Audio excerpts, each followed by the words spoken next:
আমাকে মা-বাবা মানে আর কি পড়াশোনার প্রেশারে ড্রয়িংটা ছাড়িয়ে দিল। ঠিক তবে থেকে মনে হলো না ওটা ছাড়া আমার হবে না। শোগুলো অনেকটা টাকার দরকার হয়। এই সোশ্যাল মিডিয়ায় কিকটা কখন তুমি পেলে? যে ইনকাম করব বলে আমি আঁকছি সেই টেন্ডেন্সি নিয়ে ঢুকলে পরে আর্টটা আর্ট থাকবে না।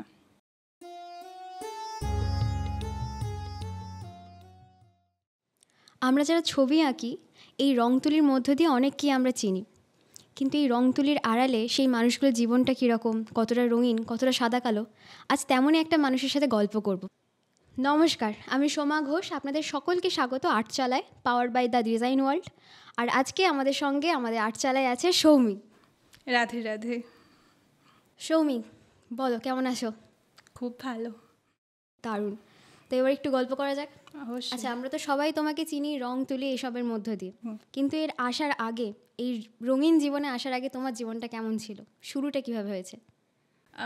শুরুটা বলতে গেলে রংতুলির সাথেই হয়েছে। খুব একটা যে রংতুলি থেকে বেরিয়ে সবটা ছিলাম সেটাও না। তবে হ্যাঁ, সবারই লাইফে একটা স্ট্রাগল থাকে, সেরকম আমারও ছিল। বেসিক্যালি মেন হচ্ছে পড়াশোনার দিক থেকে আমার অনেকটা একটু ভয় ছিল, বিশেষ করে হিস্ট্রি সাবজেক্টটা, যেটা আমি যত তাড়াতাড়ি বাদ যায় তত তাড়াতাড়ি বাঁচবো, এরকম একটা ব্যাপার।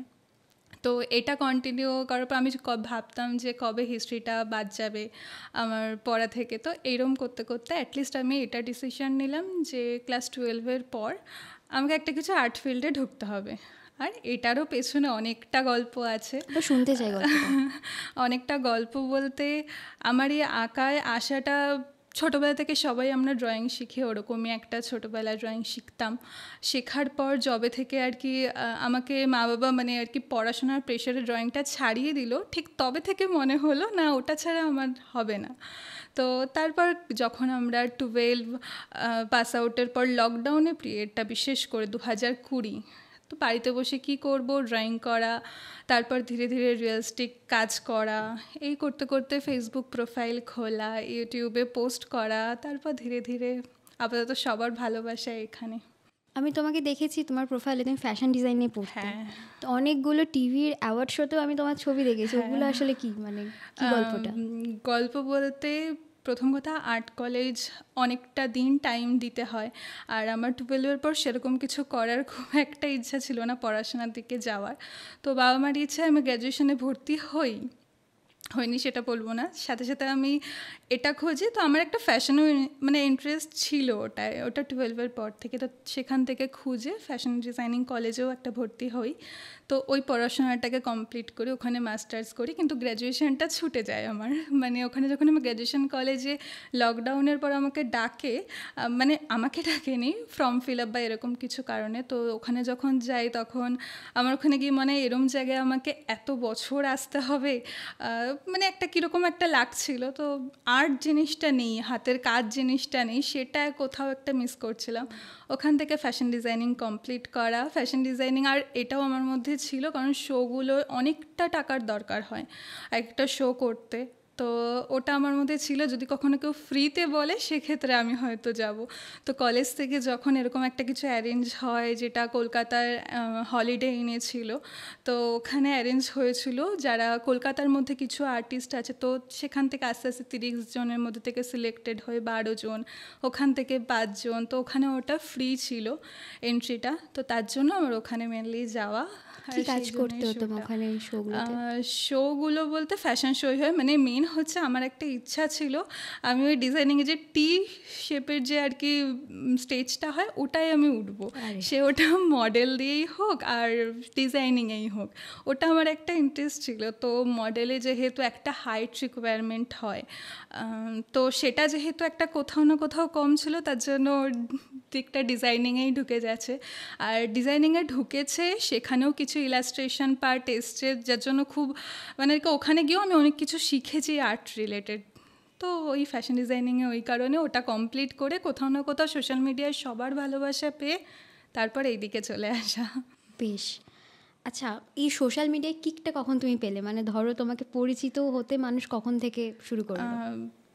পরিচিত হওয়ার দিনটা বলতে ওটা যত সম্ভব 13ই মার্চ, আমার ডেটটা এক্স্যাক্ট মনে আছে, কারণ হচ্ছে ইউটিউবে আমার আগে চ্যানেল ছিল, ওটা অন্য চ্যানেল ছিল, তো ওখানে একটা দিদি আর কি অনেকবার ধরে মেসেজ করতো যে আমার একটা অর্ডার নাও পান পাতায় একটা কাজ করার।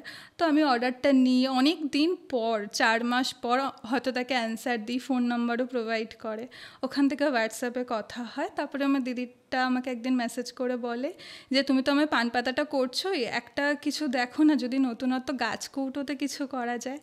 তো সেক্ষেত্রে আমি জিনিসটা ভাবার পর গাছ কৌটো যেদিন আমি করব বা করতে যাব তার আগে প্রচুর খুঁজেছি, মানে কোথাও কিছু আইডিয়া পাই নাকি, সেই আগের কয়েকটা দিন কোথাও কিছু পেলাম না সেই টাইমে। তারপরে আমাদের লোকাল মার্কেটে গিয়ে একদম পুরনো একটা সুন্দর শেপ দেখতে গাছ কৌটোটা নিয়ে আসলাম।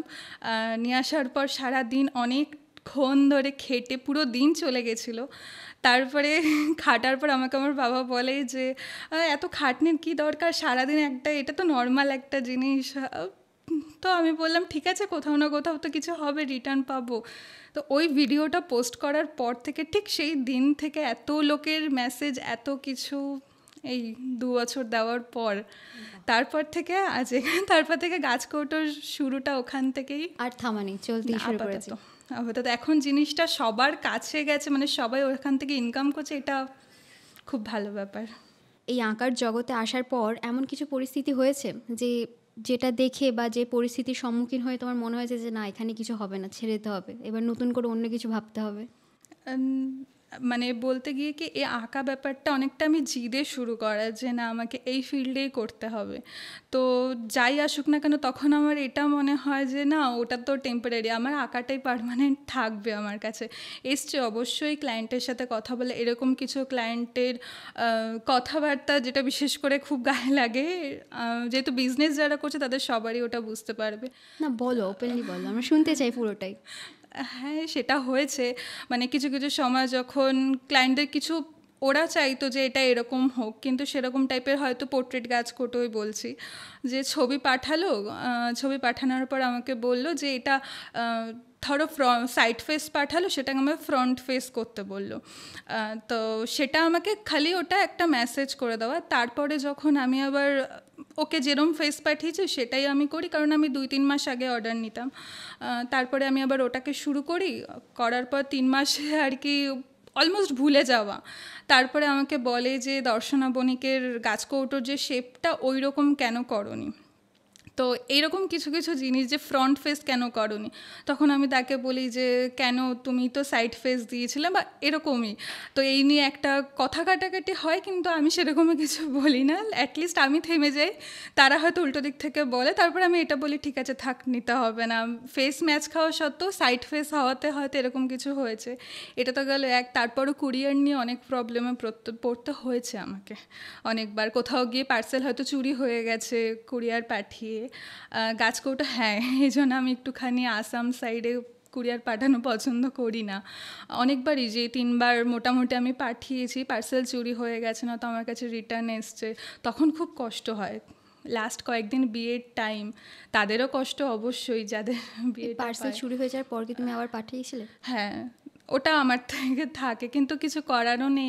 আমার ওটা খারাপ লাগে যে না, একটা বিয়ের দিন কারোর খুব ইম্পর্টেন্ট দিন, তো মানে কুলোর সবটা প্যাকিং ছিল, সেখান থেকে মানে গাছ কৌটোটা স্পেশালি ওটা নেই ছিঁড়ে, তো এরকম কিছু কিছু এসছে। তারপরও ভাবি যে না চলো ওই সাইডে দেওয়া যাবে না, কিন্তু কয়েকজনের ইচ্ছা বা অর্ডার করলে পরে অনেক সময় না করা যায় না, তো এরকম জায়গায় আটকে যাই, মাঝে মাঝে হয় এটা, আসে।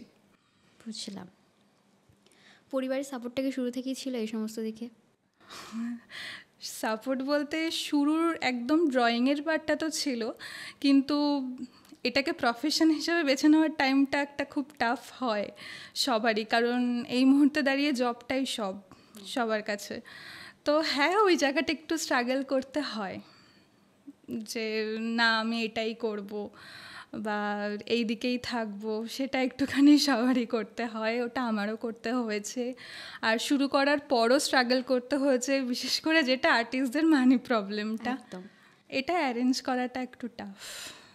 এই যে বললে জবটা মেন, জবে তো একটা ফিক্স স্যালারি আছে প্রতি মাসে, তোমার কি মনে হয় যে সত্যিই কি পেশা বা কেরিয়ার হিসেবে এই আর্ট লাইনটাকে বেছে নেওয়া ঠিক, বা এটাতে একটা মানুষকে মানে একটা মানুষ যদি চাকরি করে তার যেরকম ইনকামটা হয়, এই আর্ট লাইনে থেকেও সে কি সেরকমভাবেই একটা জীবনযাপন করতে পারবে বা একটা সংসারের দায়িত্ব নিতে পারবে? অবশ্যই। এটা বলতে গেলে আর প্রথমে যদি তোমরা মানে আর্টটাকে যে ইনকাম করব বলে আমি আঁকছি সেই টেন্ডেন্সি নিয়ে ঢুকলে পরে আর্টটা আর্ট থাকবে না। তখন সেটার মানটা কমে যাবে যে আমি ইনকাম করব, তখন সেটা অনেকটা ব্যবসা টাইপেরই চলে আসবে যে আমাকে কিছু একটা করে দিতে হবে, পয়সা চাই আমার। তো যখন তুমি সেটাকে ভালোবাসবে বা একটা কাজকে যদি তুমি তোমার 100% দাও, হ্যাঁ কিছু কিছু সময় প্রথম সময় সেটার অ্যামাউন্টটা তুমি কম পাচ্ছ, সেটা ধীরে ধীরে তোমার আস্তে আস্তে বাড়বে, বা তুমি যত নিজেকে ইমপ্রুভ করবে তত তোমার দামটা বাড়বে, সেটা জিনিসেরই হোক তোমারই হোক যেটারই হোক। আর এই জবের যে ফিক্স অ্যামাউন্ট, সত্যি কথা বলতে কি আমার এই দিকে মানে না যাওয়ার মেন কারণ হলো আমার মাথার উপরে কেউ বস থাকবে, এই জিনিসটা আমার পছন্দ না। যে কেউ কিছু বলবে সেটা আমাকে করতে হবে। আমি একটুখানি হচ্ছে, এটা সবার জন্য না, কারোর যদি এরকম সিচুয়েশন থাকে যে বাড়ির থেকে জব করতে হবে, ঠিক আছে জব করো, কিন্তু নিজের প্যাশনটাকে ছেড়ো না, এটাই বলবো। মানে কোথাও কোনো সুযোগ পেলে একটুখানি এসে আঁকলাম, পুরোপুরি জিনিসটা ছেড়ো না। যদি কারোর সত্যি ইচ্ছা থাকে সে জব করেও পারবে করতে, তো এটা না। তবে হ্যাঁ শুধু যে আঁকার দিকে, কারণ অনেক সময় হয় সবাই একে প্রথম তো কারোর টাকা ইনকাম করা সম্ভব হয় না, সেক্ষেত্রে কিছু জনের জন্য ওটাও করলাম এটাও করলাম, জিনিসটা একটু আওতায় আসলো, তারপরে আমি আবার আর্টটাকে ক্যারি করলাম, এই সবটা যেন সে মানিয়ে করে এই। আচ্ছা, তোমার সোশ্যাল মিডিয়া আমি ঘাঁটতে একটা ভিডিও পেয়েছিলাম, সেখানে দেখেছিলাম যে আমফানের সময় তোমরা খাটের তলায় শুচ্ছিলে। হ্যাঁ ওটা দাদা। আচ্ছা দাদার। হ্যাঁ আমি তাও শুনতে চাই, মানে কি ছিল ব্যাপারটা, মানে কিভাবে কাটিয়েছিলে সেই দুঃস্বপ্নগুলো? ওটা হচ্ছে তখন দাদার সাথে কথা হতো, ওদের বাড়িটা অনেকটা ওই কুড়েঘর টাইপেরই ছিল, আর যেহেতু একটু নিচু তার জন্য আমফানের তো প্রচুর ঝড় হয়েছিল। সে সময় সিচুয়েশানটা তো সবার জায়গায় খুব খারাপ ছিল, তখন ওই বিছানার তলায় মানে ওইটা একটা সেফ ছিল, চাল তো আর সেফ না অতটা, টালির জায়গা। তো তারপর ওখান থেকে আস্তে আস্তে স্ট্রাগল, সবটা দুজনে একসাথে স্ট্রাগল করে বাড়ি হওয়া, তাদেরকে ঠিকঠাক মতো রাখতে পারা, এটাই। তোমাদের পরিচয়টা একটু পার্সোনালি চলে যাচ্ছে, তোমাদের পরিচয়টা কোন বয়স থেকে, মানে কখন থেকে? পরিচয় ক্লাস 10ই বলা চলে, মাধ্যমিকের আগে। দাদার কতটা সাপোর্ট ছিল তোমার এই জায়গায় আসার জন্য? বলতে পারো মানে বাবার পরে দাদারই সাপোর্ট ছিল, এইটুখানে বলতে পারি। কারণ হচ্ছে যখন আমি কলেজে পড়ি, আমার মানে এই গাছকৌটো ভাইরাল হওয়াটা হচ্ছে ওই কলেজে পড়তেই, যখন লাস্ট ইয়ার মাস্টার্স ইয়ার্স চলছে ফ্যাশন ডিজাইনিংয়ে, তো তখনই ভাইরাল হয়। আর তখনই ঠিক আমি ডিসিশন নিই, মানে আমার স্কোপ ছিল ওই দিকেও যেতে পারতাম এইদিকেও, তখন আমি ডিসিশন নিই না চলো আমাকে সোশ্যাল মিডিয়াতেই কাজ করতে হবে, আমি একটু আর্ট ফিল্ডেই থাকবো, ওটাকে আমি একটুখানি স্কিপ করে যাই। তো তারপরে তখন ওই প্রথম সাপোর্ট, মানে গাছকৌটোর অর্ডার প্রথম তো আসলো, অনেক অর্ডার এসছে, কিন্তু গাছকৌটোর র মেটেরিয়ালস পাওয়াটা, কারণ তখন এত অ্যাভেলেবেল ছিল না, কোথাও থেকে মানে খুঁজে একটা জায়গা বের করে তারপর অর্ডার দাও, ওই প্রথম অর্ডারটা সেটা দাদাই সাপোর্ট করেছিল একটা অ্যামাউন্ট দিয়ে। তো আজকে সেটা এখানে প্রথম সাপোর্ট বাবার পরে দাদাই। আমার দাদা তোমার দাদা, তুমি দাদা বলছো, তোমার দাদা। সোশ্যাল মিডিয়া তো আমাদের জীবনে খুব ইম্পর্টেন্ট। আচ্ছা ধরো তুমি একটা আঁকলে, পোস্ট করলে, অন্য কেউ ঠিক ওটা দেখেই এঁকে পোস্ট করে তোমার থেকে বেশি ভিউ নিয়ে, বেশি লাইক নিয়ে, বেশি কমেন্ট নিয়ে ভাইরাল হয়ে গেল, তোমাকে মেনশনও করলো না কোনো রকমভাবে, কোনো ইন্সপিরেশান বলো বা যার দেখে এটা করেছি কোনো কিচ্ছু মেনশন করলো না, কেমন লেগেছে সেই সময়গুলো? হয়েছে, আমার সাথেও হয়েছে। কারণ প্রথম যখন গাছকৌটো আমি শেয়ার করি, প্রচুর ওয়েবসাইট ইউজ করেছে আমার, মানে গাছকৌটোর ছবি, প্রচুর পেজ ইউজ করেছে, হয়েছে আমার সাথেও হয়েছে। হ্যাঁ প্রথম সত্যিই খুব খারাপ লাগতো, কারণ তখন কি হয় অতটা রিচ থাকে না বা মানুষ অতটা চেনে না আমাদের, তখন একটা খুব খারাপ লাগতো যে একটুখানি মেনশন করতে পারতো, মানে অনেকটা কি হয় ক্রেডিটটা সে নিয়ে চলে যাচ্ছে, অনেকটা এরকম ফিলিং হয়। তো সেই জিনিসটা অনেক বছর, মানে অলমোস্ট 2-3 বছর এই লাইনে কাটানোর পর অনেকটা আমিও এটাই বলবো যে গুরুজির কৃপা।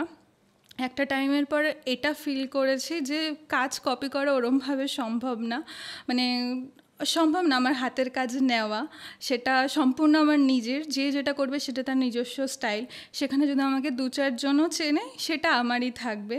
তো ওই যে খারাপ লাগা ব্যাপারটা ওটা এখন অনেকটা কমে এসছে। মানে এখন অনেকে আছে প্রচুর কপি হয়, ছবিও ইউজ করে, হয় আমার সাথেও হয়, কিন্তু কি হয় কোথাও যদি আমরা বেশি ভেবে ফেলি তখন আমাদেরই কাজে এফেক্ট মানে পড়ে জিনিসটা, যে আমার কাজ কপি করে নিল বা ফেসবুক খুললাম বা ইনস্টাগ্রাম খুললাম ওটাই খালি মনে পড়ে। জিনিসটাকে একটুখানি ইগনোর করাটাও প্রচুর বড় টাফ ব্যাপার, এটা একবারে সম্ভব না, একটু কদিন থাকতে হবে তারপর জিনিসটা হবে। প্রথম এখন এরকম অনেক ভিডিও আসে, মানে অনেকে বলে যে এরকম আমার কাজ কপি করেছে বা এটা আমার প্রথম করা, তখন গিয়ে মনে হয় এরাও কয়েক বছর পরে গিয়ে আবার সেই জায়গাতেই চলে যাব, তো আমার কাছে অনেক কপি হয়েছে। তো এই এই করে অনেকটা গুরুজির কৃপা, মানে ওই কম্প্যারিজন মানে কম্পেয়ার করা নিজেকে, সেই জিনিসটা অনেকটা কমে গেছে আমার মধ্যে, যে আমারটা আমারই থাকবে, আর কেউ নিতে পারবে না। সেই কপি আর ইন্সপিরেশন দুটোর মধ্যে পার্থক্য কি? আদৌ কি কোনো পার্থক্য আছে নাকি দুটোই একই? না, অবশ্যই আছে।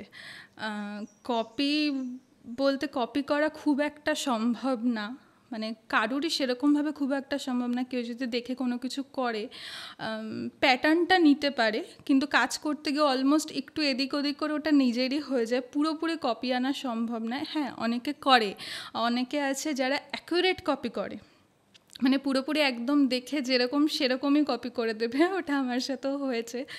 আর ইন্সপিরেশন যেটা, হ্যাঁ ও এটা করেছে বা ও এরকম কালার কম্বিনেশন মিডিয়ামে কাজ করেছে বা এই কোনো একটা ফন্ট নিয়েছে, সেটাকে আমি করলাম, সেটা ইন্সপিরেশন বলা চলে। কিন্তু কপির দিক থেকে জিনিসটা পুরোপুরি আলাদা জিনিস। সেটা শুধু আর্টের দিক থেকে না, সেটা অন্য যে কোনো ফিল্ডে, যেটা যদি কবিতাও হয় সেটাও কপিই হয়, কিন্তু কপিটা করাটা ঠিক না। আমি বলবো অ্যাটলিস্ট একটু কপি করলে মেনশন করুক কপি বলে, যে জিনিসটা বড় কথা। আজকাল মানে পুরোপুরি কপি করলেও সেটাকে ইন্সপিরেশন বলছে, ওটাকে কপি বলে না। এটাই, লোকে এইটুখানি অন্তত চেঞ্জ হোক, এটাই আর্ট ফিল্ডে। আচ্ছা ধরো, তোমার মতে একটা মানুষ কখন নিজেকে আর্টিস্ট বলে গণ্য করতে পারে বা দাবি করতে পারে? কি কি গুণ থাকলে আমরা তাকে একটা আর্টিস্ট বলবো? প্রথম কথা, আর্টিস্ট কথাটার ওয়ার্ড অনেকটা বড়, মানে শিল্পী যে কথাটার ওয়ার্ড অনেকটা বড়, মানে সে এত বছর বা অনেকটা বছর দিয়ে তারপর হয়তো সে আর্টিস্ট হতে পারে। এবার আজকাল যেটা কি হচ্ছে, মানে অল্প কিছুদিনের মধ্যে কাজ করে হঠাৎ হয়তো ভাইরাল হয়ে সেটা ট্যাগ আর্টিস্ট হয়ে যাচ্ছে, যেটা সোশ্যাল মিডিয়ার জন্য। কিন্তু এরকম অনেক আর্টিস্ট আছে যারা রিয়েল লাইফে ভাইরাল, তারা রিয়েল লাইফে ভাইরাল নয়, কিন্তু তারা রিয়েল আর্টিস্ট, যারা এতদিন ধরে খেটে আসছে বা আর্টের পেছনে সময় দিয়েছে, সবটা সময় দিয়েছে বলতে এটাই বলবো, তারা অনেক রকম ফিল্ডে কাজ করেছে, হয়তো সারা দিন তারা ওটার পেছনে দিয়ে আছে। আমি 2-4টে কাজ করে তাকে আর্টিস্ট বলতে পারি না, যেটা সব থেকে বড় ভুল, যে অল্প কিছু কাজ করে আমি হয়তো আর্টিস্ট বলে দিই। এখনও হয়তো মানে আমার প্রোফাইলে বলতে গেলে আর্টিস্ট যেটা আমি শিখেছিলাম মেহেন্দি, সেটাই লেখা, আর কোথাও কিছু লেখা নেই। মানে আমি নিজেও দুবার ভাবি আর্টিস্ট লেখার আগে, আমি নিজেও অত দূর যেতে পারি না, এখনও শেখার অনেকটা বাকি। আর আর্টিস্ট বলাটা চলে না। আবার এটাও না যে আমি সব শিখে গেলাম মানে আমি আর্টিস্ট হয়ে গেলাম, এটাও না। এটাই হচ্ছে তফাৎ। আর্টিস্ট বলা মানে যে নিজে সত্যিকারের আর্টিস্ট, সে নিজেও কখনো মানে নিজেকে মানবে না সে আর্টিস্ট, যে সেও ভাববে যে না আমার এখনও আরও শেখা বাকি বা আরও প্র্যাকটিস করা বাকি। ওটা অন্য কেউ বলে তাকে আর্টিস্ট, তার জন্য সে নিজে কখনো বলে না। বেশ, বুঝলাম। আচ্ছা এই ধরো, অনেক সময় তো আমাদের টিম ওয়ার্ক করতে হয়, হ্যাঁ, কারণ আফটার অল একটা দিক থেকে আমরা কমার্শিয়াল আর্টিস্ট। তো ধরো এমন কোনো কিছু কি হয়েছে তোমার সাথে, যে ধরো টিম ওয়ার্ক করছো, তুমি কিছু একটা বানালে কিন্তু ক্রিয়েটার হিসেবে নাম পাচ্ছে অন্যজন, বা তোমার থেকে বেশি পরিচিতি সে, তোমারই কাজ কিন্তু পরিচিতি পাচ্ছে সে, তখন কি কোথাও মনে হয়েছে যে আমি আমার পরিচিতিটা হারিয়ে ফেলছি, আমার যে নিজস্বতাটা সেটা চলে যাচ্ছে, কোথাও আমি ঢাকা পড়ে যাচ্ছি? নাকি টিম ওয়ার্ক করতে গেলে এই ভাবনাটাই ভাবতে হবে না, মানে ভাবনাটাকেই বাদ দিতে হবে? মানে অ্যাকচুয়ালি কি বলতো, আমাদের এই যে যখন বলতে গেলে গুরুজির জবে থেকে আমরা সান্নিধ্য হয়েছে, আমাদের সৌভাগ্য হয়েছে বলতে পারো, সেটা যখন আমি একা একা কাজ করতাম ঘরে তখন থেকে কথা শুনি বা তারপর সামনে যাওয়ার সৌভাগ্য হয়, মানে সে তখন থেকে ওই একটা ফিলিংস, এটা হচ্ছে অনেকটা সাংসারিক মানে একটা ব্যাপার, আর হচ্ছে এটা ভগবতিক মার্গের একটা ব্যাপার। তো যখন এই ফিল্ডে আমার ওই ভক্তি জিনিসটা মানে যখন কোথাও না কোথাও ইন হয়েছে, তখন এটা ফিল হয় যে যেটা কাজ করছে সে সেটা রিটার্ন পাবো, সেটা যেরমভাবেই হোক, কোথাও দিয়েই হোক, যদি সে ক্রেডিট নিয়ে থাকে তার কোথাও থেকে ক্রেডিট যাবে, এটা আমি ধরে রাখি। যে তো আমার ওখানে ওরকম কোনো বলার বা কিছুই নেই, যদি আমি এখানে ক্রেডিট জোর করে নিতে চাই আমার সেটা কোথাও গিয়ে ডাউন হবে, সেটা আমাকে রিটার্ন পেতেই হবে কোনো না কোনো দিক দিয়ে। তো এই ভাবনাগুলো অনেকটা গুরুজি আমাদের চেঞ্জ করেছে, অনেকটা, মানে কোনো এক্সপেকটেশনই থাকে না, মানে এটাই হয় এখনও, এটা আমার প্রথম প্রথম থাকতো, যেটা হয় যে আমাকে লোকে চিনতে পারছে না বা ফলোয়ার্স বাড়ছে না বা এইটা, এখন কিছু না, যদি 2-4 জন দেখে থাকে, আমার যদি এখনও হয় মাঝে মাঝে হয়তো প্রোফাইলে অনেক দিন না ছাড়তে ছাড়তে রিচ ডাউন হয়ে গেল, অনেকে এসে জিজ্ঞেস করছে যে ছাড়ছো না কেন বা পোস্ট করছো না কেন, তখন ওই মনে হয় যে না, ওই 2-4 জনেরই ভালোবাসাটা পাচ্ছে, এটাই অনেকটা। কিন্তু এক্সপেকটেশন নেই এখন বলতে গেলে ওরকম যে কেউ আমাকে ক্রেডিট দিক, বা আমি জানি রাধা মাধব কোনো না কোনো দিক দিয়ে সেটা 100% রিটার্ন করে দেবে আমাকে। বেশ, আচ্ছা, তোমার এই আঁকা থেকে ভক্তির পথে যাওয়াটা কীভাবে শুরু হলো? ওই যে বললামই প্রথমে যে যখন ওই কাজ করতাম, যেটা হয় আমাদের কাজ করতে করতে একটা স্পেস আলাদা করে নিই, ওটা আমরা নিজেরাই করে নিই, মানে কেউ করে না বা কিছু, আমাদের একটা আলাদা জায়গা চাই, কারোর সাথে না কথা বলা, কাজে বসলে যেটা বড় একটা প্রবলেম নর্মাল মানুষের সাথে, যে হয়তো কথা বলছে না বা কি, কিন্তু সেটা আমরা আমাদের ভাবনাতেই ঢুকে যাই, হয়তো একা থাকাটাকেই মানে বেস্ট মনে করি, সেটা আমারও একটা টাইমে ছিল। তো একাই কাজ করা, একাই সবটা করা, তো করতে করতে কোথাও একটা কিছু শোনা, যেটা হয় যে কোনো মিউজিক শোনা বা কোনো গান শোনা, তো সেখান থেকে হঠাৎ যে মহারাজের একদিন এক ভিডিও আসে, সেটা হচ্ছে যখন ওই বিরাট কোহলি আর অনুষ্কা যায় প্রথমবার যাওয়াটা, তো সেই টাইমে একটা ভিডিও আসার পর একটু কিউরিয়াসিটি হয় যে না চলো কে ইনি, একটুখানি দেখি গিয়ে। তো দেখতে দেখতে দেখতে দেখতে মহারাজজি আর ছাড়তে পারিনি, আমি না, গুরুজি আর আমাকে হয়তো ছাড়েনি। তো ওখান থেকে ধীরে ধীরে, আর এই রাস্তায় যদি কেউ সত্যিকারের থাকে সে এগিয়েই যাবে, তার আর ব্যাক করার কোনো রাস্তা নেই। একদম ঠিক। তো প্রেমানন্দ মহারাজজির সাক্ষাতের অভিজ্ঞতা কেমন ছিল? ওই অভিজ্ঞতা বলতে গেলে অনেকটা মানে ভাগবতিক ভগবানকে দেখার সমান, যেটা সত্যি বলে বা নিজের মনের ওই এক্সপ্রেশনটা বোঝানো সম্ভব না, কোনোভাবেই সম্ভব না। যাকে এত বছর ধরে ফোনে দেখেছি, ফোনে দেখার পর বৃন্দাবন যাওয়াটাই সবটাই রাধারানীর কৃপা, হঠাৎ ঠিক হলো না চলো গুরুজিকে দেখতে যাচ্ছি। প্রথমবার মানে প্রথম দর্শন ছিল ওই মহারাজজির রাস্তায় আমাদের। তো আমরা গিয়ে রাস্তায় দাঁড়িয়ে, সেই সময় কিছুই জানতাম না, দাদা অনেকবার গিয়ে মানে বড় অনেকবার গিয়ে জিজ্ঞেস করে এসছে যে কোথায় কখন হয়, কখন যান উনি। তো আমরা তারপর ওখানে গিয়ে রাতে দাঁড়াই। সেই প্রথম দিনে যে গুরুজি আসছেন, হেঁটে আসছে একটা পুরো আলোর মধ্যে থেকে, হলুদ রঙের, ঠিক অনেকটা ভগবানকে দেখার সমান, মানে হেঁটে অত পুরো রাত 2-2:30 যে সময় তো মানে পুরো অন্ধকার, আর শুধু ওইটুখানি জায়গা আলো আসছে বেরিয়ে। তো সেই গুরুজির কয়েক সেকেন্ডের জন্য চোখে চোখ পড়া, সেটার অনুভূতি আলাদা। গুরুজির পরে অনেকবারই যাওয়া হয়েছে, কিন্তু প্রথমই হয় গুরুজির ওই চোখে চোখ পড়াটা, মানে কয়েকশো মায়ের ভালোবাসা হয়তো ওই এক তাকানোতে। তারপরে গুরুজি হয়তো ছাড়েনি, ওখান থেকে আস্তে আস্তে ভেতরে যাওয়ার পরও তাই মানে ওটাও অনেক সৌভাগ্য হয়েছে, কারণ ভেতরে যাওয়াটা অনেকটা টাফ। অনেকে আমাকে কোশ্চেন করে, কিন্তু ওই স্পটে গিয়ে ওই ভেতর অবধি যাওয়াটা খুব টাফ, মানে যে দর্শন। তো তারপর ওই অবধি যাওয়া, মানে প্রথমবার যখন ছবি নিয়ে গেলাম, গিয়ে যখন বেরোনোর পর কিছুক্ষণের জন্য আমার হট করে মনেও ছিল না যে আমি কি দেখে বেরোলাম, কয়েক সেকেন্ডের জন্য এতটা এনার্জেটিক।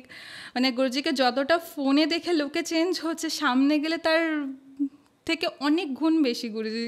তুমি বলছো আমার চোখের সামনে ভাসছে যে আলোর মাঝখান থেকে বেরিয়ে, একদম মানে ফোনে যতটা এত মানুষ চেঞ্জ হচ্ছে ফোনে দেখে, তাহলে তার সামনে গেলে কি হবে। এক অদ্ভুত ভাইবস না? অদ্ভুত মানে অদ্ভুত মানে এটা একদম সাক্ষাৎ ভগবানকে দেখার সমান। মানে যেহেতু গুরু আমাদের কাছে যে গুরু হয় সে তো ভগবানেরই সমান হয়, নর্মাল মানুষের ক্ষেত্রেও সেটাই হবে, যে সাধারণ মানুষও যখন যাবে ওনাকে দেখার পর কেউ একজন কিছুক্ষণের জন্য দাঁড়িয়ে দেখবে, চোখ ফেরাতে পারবে না, এতটাই সুন্দর উনি। আচ্ছা, ওনার শুনেছিলাম দুটো কিডনি নষ্ট। হ্যাঁ, তো গুরুজি আপাতত একটা কিডনি রাধারানীর নামে, একটা কৃষ্ণের নামে, মাধবের নামে দিয়ে সবটা দিয়ে দিয়েছে, বাকি ওরা সামলাচ্ছে।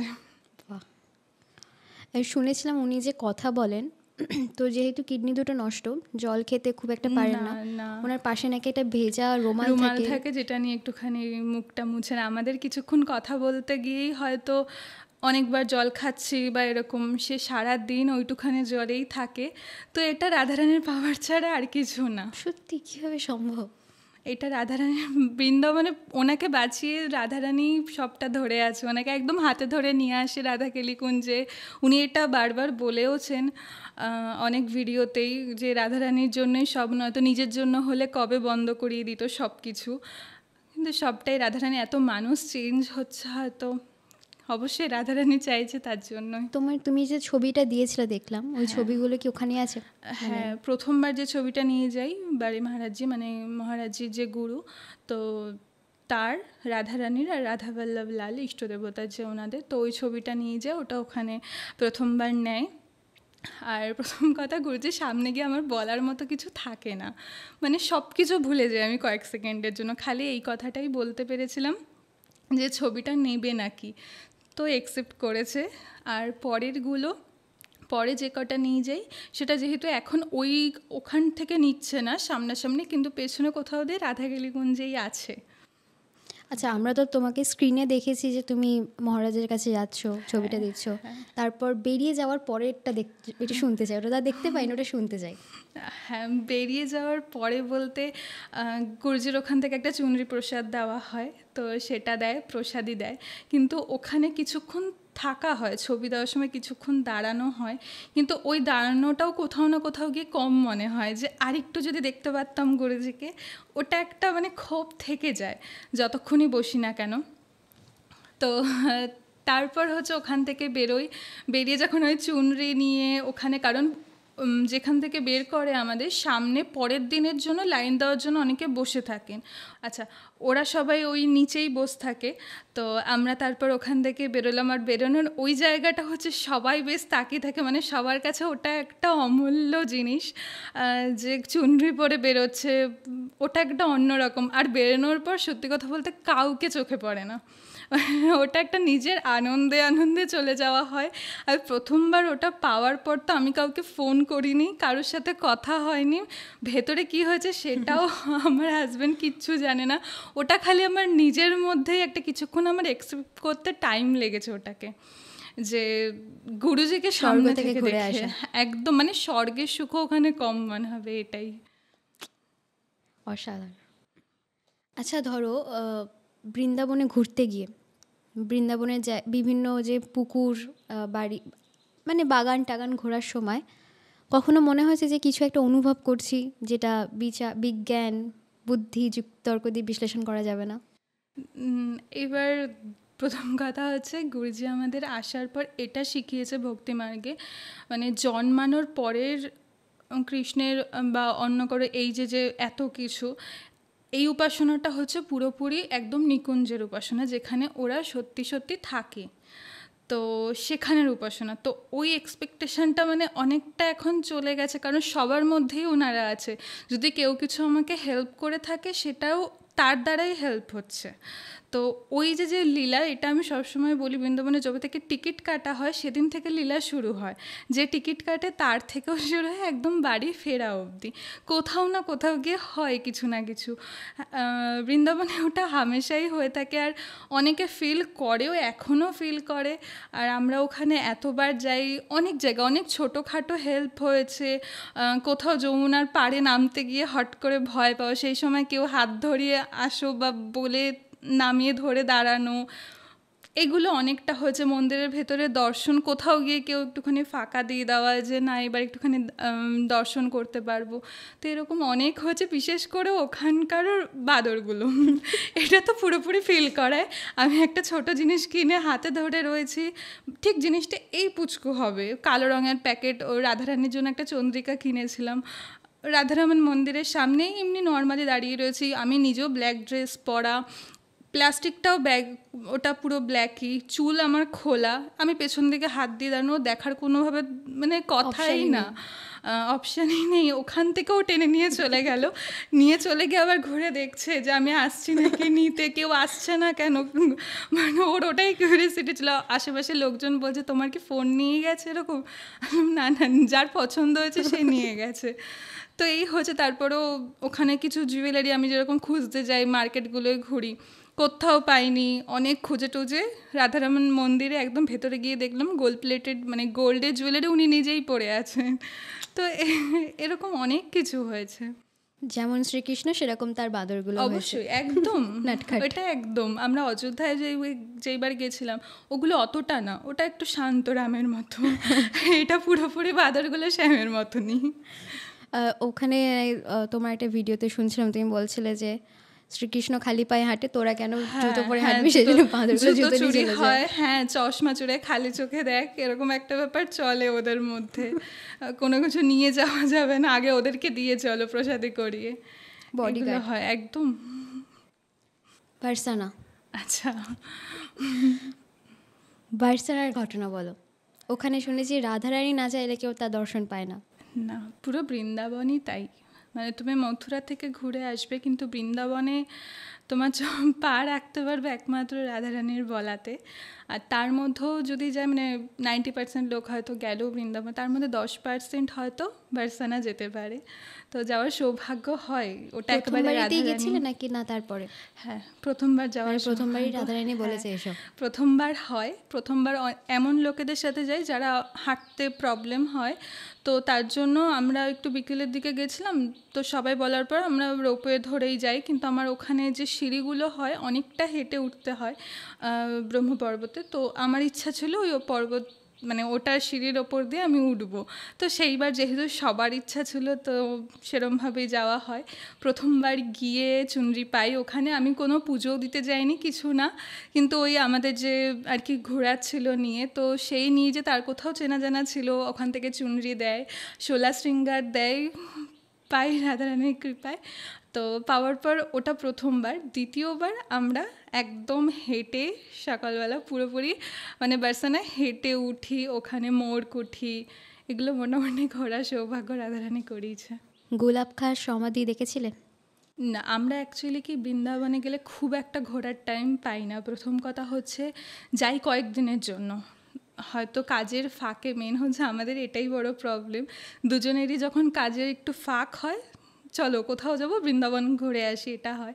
এইবারও লাস্টবার আমাদের যাওয়াটাও একদিনের জন্য ছিল, কিন্তু রাধারানী সেটা 4 দিন করে দিয়েছে।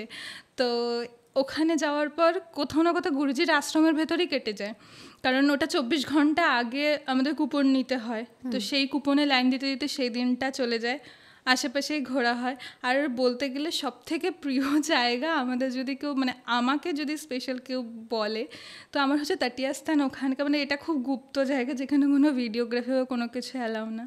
তো ওই জায়গাটা ভীষণ পছন্দের। মানে এখনও পুরনো বৃন্দাবন যদি কেউ দেখতে চায়, পুরনো সাধু মানে এখনও তারা তপস্যা করছে, ওনারা ওখানে আছে। মানে কোনো আর কি এখনও আধুনিক কোনো কিছু ঢোকেনি ওখানে, সবটা প্রদীপের আলোয় এখনও আছে। ওই জায়গাটা ভীষণ পছন্দের। আর যমুনার পাড়ে বসে থাকলে কখন সময় কেটে যায় ওটা বলাই যায় না। আমি বার্সানার ওই গোলাপ খাঁর ঘটনাটা শুনেছিলাম, ওটা শুনে পুরো মানে কেঁদেই ফেলেছিলাম। অসাধারণ, মানে এরকম। আমাদের ওই যাওয়া বলতে গোবর্ধনে ওই সেম প্রথমবার একটু গাড়ি করে, বার্সানাতেও তাই রোপওয়ে করে, পরের বার আমরা একটা গোবর্ধন পরিক্রমা করার সৌভাগ্য হয় রাধারানীর কৃপায়। একটা ভিডিও পোস্ট করা আছে, সেদিন আমাদের অ্যানিভার্সারি ছিল। হ্যাঁ, ওটা আমার ইচ্ছে ছিল যাবো যখন কোথাও একদম গুরুজির ওখান থেকে পরের দিনের কুপন পেয়ে তারপর আমরা একদম পরিক্রমা করে আবার পরের দিন গুরুজির দর্শন করি। তো এই করেই মোটামুটি কেটে যায় আমাদের রাধাকালীকুঞ্জে। কিন্তু এর পরের বার গেলে আমাদের একটু অন্য জায়গায় যাওয়ার ইচ্ছা আছে, ওই সময়টা বের করাটা একটা চাপের। ঠিক ঠিক। আচ্ছা, কর্ম আর কর্মযোগ দুটো কি এক নাকি ভিন্ন? কর্ম বলতে প্রথম কথা হচ্ছে গুরুজি এটা বলেন আর কি, যে যেটা তোমার রিটার্ন আসবেই, এটা তোমাকে পেতেই হবে, তুমি যেখানেই থাকো না কেন, যেভাবেই থাকো না কেন। সেটা আমি প্রথমে বলছিলাম, কেউ যদি আমার কিছু নিয়ে যায় তো সে সেটা রিটার্ন পাবে, যাই হোক। তো কর্ম হচ্ছে, এবার সব কর্মটাই ওটা কর্ম বলা চলে না। যেটা তোমার ধর্মযুক্ত কর্ম হবে সেটাকে কর্ম বলা চলে, নয়তো বাকিটা অকর্ম, ওটা কর্মের মধ্যে পড়ে না। তো এবার বাকি যদি তুমি ধর্মযুক্ত কর্ম করো তাহলে তুমি সেরকমভাবেই ঠিকঠাক রিটার্ন পাবে, আর যদি অধর্মের দিকে যাও তাহলে তোমার সেটা অধর্মেই রিটার্ন পাবে। কর্মযোগটা কি? কর্মযোগ বলতে জিনিসটা অনেকটা ওরকমই, মানে একই? হ্যাঁ হ্যাঁ, অনেকটা ওরকমই জিনিসটা। মানে ভগবানকে উৎসর্গ করে কিছু একটা করতে হবে। হ্যাঁ, সব কিছুর মধ্যে মানে তুমি ভগবানকে দেখো। সেটা তোমার রিসেন্ট নার্সিংহ আফতার যে মুভিটা বেরিয়েছে সেটা দেখলে মোটামুটি ফিল করা যায় জিনিসটা কি, যে সব কিছুতে ভগবানকে দেখতে পায়। তো এটাই, ভগবান সামনে আছে। মানে এখন মানুষের কি হয়, কোনো বাজে কাজ করার সময় ভগবানের কথা মনে পড়ে না, যখন ভালো কাজ কেউ করে তখন বলে যে না ভগবান আছে। বা অন্য কেউ যখন খারাপ কাজ করছে তখন এটা মনে হয় সে ভুল করছে, তার ভগবান আছে দেখে নেবে, নিজেরটা ভুলে যায়, নিজেরটা মিস হয়ে যায়। তো এটাই, কর্মের রিটার্ন পেতেই হবে। আচ্ছা, এই যে আঁকা বা শিল্পের মধ্য দিয়ে ঈশ্বরকে প্রাপ্তি কি সম্ভব? অবশ্যই, বিশাল বড় একটা পার্ট এটাই। কীরকম ভাবে? আমি যখন এই বৃন্দাবন আমরা যেখানে গিয়ে থাকি, এখানে একজন আমাকে একটা কথা বলে, যে যার আর কি আশ্রমটা, তো সে একটা কথা বলে, তুমি যে মানে আঁকো বা এই চিত্রের এর মধ্যে আছো, তো তুমি এটা কল্পনা করো তোমার রূপের কিছুটা অন্তত দর্শন দাও, কারণ আমরা যাই আঁকছি না কেন সবটাই কল্পনা। মানে কৃষ্ণের যাই আঁকছি না কেন আসল রূপ আঁকা সম্ভব না, ভগবানের আসল রূপ কারোর করা সম্ভব না। ওই দিক থেকেই কেউ যদি কপি করে আমি তাকে কপিও বলতে পারবো না, কারণ ওটা আমিও তো জানি না আসল রূপ কীরকম। আমি যদি কিছু এঁকে থাকি সেটা আঁকতে আঁকতে একটা কল্পনা। তো সেটা অবশ্যই বলে যে ভগবানকে বলো যে তুমি আসল রূপটা অন্তত আমাকে একটু দেখাও বা এইটুখানি কৃপা করো। সেটা তুলিতে ফোটানো সম্ভব না ভগবানকে দেখার পর। তো অবশ্যই সেই যদি ইচ্ছা থাকে অবশ্যই সম্ভব ভগবত প্রাপ্তি। বাহ, কি সুন্দর করে বললে, দারুণ। আচ্ছা, ঈশ্বর প্রাপ্তি জিনিসটা আসলে কি? মানে ভগবানকে শুধু দেখাটাই নাকি অন্য কোনো কিছু অনুভূতি না, বা আত্মার কোনো পরিবর্তন কি জিনিসটা? আত্মার পরিবর্তন বলতে দেখো, আত্মা আমাদের তো পরিবর্তন হয়, আমরাও অন্য শরীরে ছিলাম, সেটা ঘুরে এখানে এসেছি।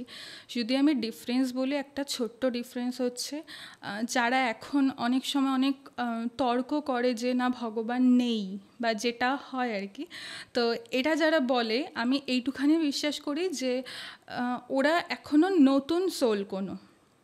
যারা ভগবত প্রাপ্তিতে ঢুকেছে বা ভক্তিমার্গে আছে তারা অনেক পুরনো আত্মা, যারা জন্মাতে জন্মাতে মানে এটা তো 84 লাখ ইয়োনির পর তারপর হয়তো মানব জন্ম হয়, তারপর আবার কর্মফল ভোগ করলে আবার সেই ওটার মধ্যে পড়ো। তো এই যে যারা ভগবত প্রাপ্তি বা এই মার্গে আছে, এটা আজকের আত্মা না, এইটুখানি আমাদের প্রমাণ করে। মানে এটাই একটা ছোট্ট এক্সাম্পলের মধ্যে দিয়ে বোঝা যায় আমরা অনেক পুরনো জিনিস। তার জন্য ওখান থেকে ভগবত প্রাপ্তি এখানে।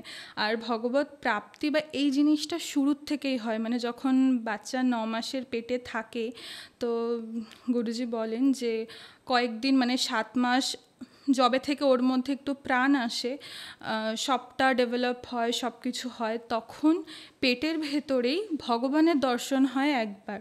তখন তাদেরকে বলে যে মানে বাচ্চাকে বা যে নরক যন্ত্রণাটা ভোগে, আমরা তো ওপর দিয়ে খুব ভালো ফিল মনে করি যে কোথাও কিছু নড়ছে একটুখানি, সেটা খুব ভাল লাগছে, কিন্তু এটা না, মানে আমরা ওপর থেকে কিছু যদি গরম খাবার খাই বা টক খেতে, ওটা ওদের কাছে বিষের মতো লাগে।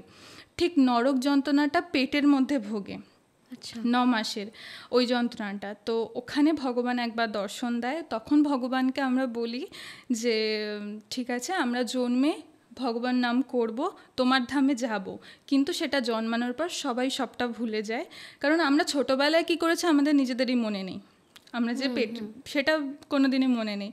তো ওটা বেরোনোর পর মানুষ ধীরে ধীরে জিনিসটা ভুলে যায়, কিন্তু মেন যে জায়গাটা সেটা ওনার থেকেই আসা সবটা, সেই জিনিসটাই লোকে ভুলে যায়। আর জন্মানোর পর তো মাথাতে কিছুই থাকে না, প্রথম দর্শন ভগবানের পেটেই হয়। তো আমরা যারা ভগবত প্রাপ্তি, এটাই থাকে এক্সপেকটেশন যে আমাদের যেন আর জন্মাতে না হয়, যেন প্রভুর ওখানে গিয়ে একেবারে মিশে যায়, এই নরক যন্ত্রণা যেন না পেতে হয়। যেহেতু যন্ত্রণা আমরা সবাই পাই, কিছু মনে থাকে না, ছোটোবেলায় কী করেছে ওটাও তাই, পেটের ভেতরে কী হয়েছে কিছু মনে থাকে না। আর ভগবানকে পাওয়া জিনিসটা বলতে এটা না যে শুধু দেখা, মানে ভগবানকে যদি সত্যি কেউ পেয়ে যায় তার মধ্যে কোনো চাওয়া পাওয়াই থাকবে না, যেটা এই রিসেন্ট প্রহ্লাদের এই ভিডিওটার মধ্যে খুব সুন্দর করে বুঝিয়েছে। তার মধ্যে কোনো এক্সপেকটেশনই নেই যে আমার এটা দরকার, আমার এটা চাই, কোনো চাওয়া পাওয়া নেই। ভগবানকে দেখা সেটারও কোনো চাওয়া পাওয়া থাকে না, জানে আছে সবসময় আমাদের, ওই চাওয়া পাওয়াটা মিটে যায়।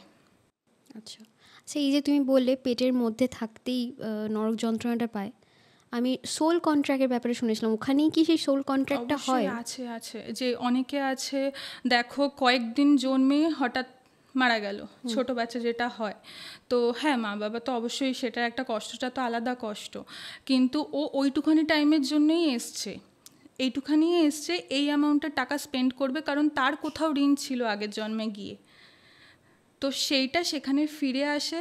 আর সেটা তোমাকে, আমিও যদি কারোর থেকে, এখন ধরো আমি কারোর থেকে টাকা নিচ্ছি বা কোনো কাজ করাচ্ছি, সেটাও কোনো না কোনো দিক দিয়ে ফিরে আসছে, তারপর ওটা তোমার ফিরে আসতেই হবে, যেটা ওই ভীষ্ম পিতামহর হয়েছিল। মানে ধরো যখন অন্তঃসত্ত্বা হচ্ছে কেউ, তখনই কি সোল কন্ট্রাক্ট হয়েছে নাকি প্রাণ সৃষ্টি হওয়ার পরে? টাইম লাগে প্রাণ আসার পর। আর সোল আসে কোনো না কোনো কারণেই আসে, মানে আমরা কোনো পাপ করেছি বলেই আমি জন্মেছি, এইটুখানি এক্স্যাক্ট বুঝতে হবে যে কোনো না কোনো আমি পাপ করেছি, তার জন্য এখানে জন্ম। আর এবার জন্মে নাম জপ করো, ভগবত প্রাপ্তি করো। আর শুধু ভগবত প্রাপ্তি না, নাম জপ মানে এই জিনিসে আসলে পরে দেবতা হওয়া সম্ভব, তুমি যা চাও সেটাই হওয়া সম্ভব। মানে কেউ যদি চায় আমি ইন্দ্রপদে বসার জন্য তপস্যা করব, সেটাও সম্ভব, কিন্তু দেবতারা নাম জপ করা বা ভগবানের করতে পারে না, আরাধনা করতে, সেটা একমাত্র মানুষের দ্বারাই সম্ভব। ওরাও চায় যে আমরাও মানব জন্ম নিই। আচ্ছা, দেবতারা, হ্যাঁ দেবতারাও চায় যে আমরা মানব জন্ম নিই, মানে ওদের এত কি পাওয়ার, নাম জপ করে ভগবত ধামে যায়, তো ওদেরও একটা ইচ্ছা থাকে। কেন মানব জন্ম তো এত কষ্টের, দেবতার কেন মানব জন্ম প্রয়োজন? এটা হচ্ছে অনেকটা তোমাকে পরীক্ষা দিতে পাঠিয়েছে ভগবান। আচ্ছা, এটা হচ্ছে পুরো লাইফের একটা পরীক্ষা।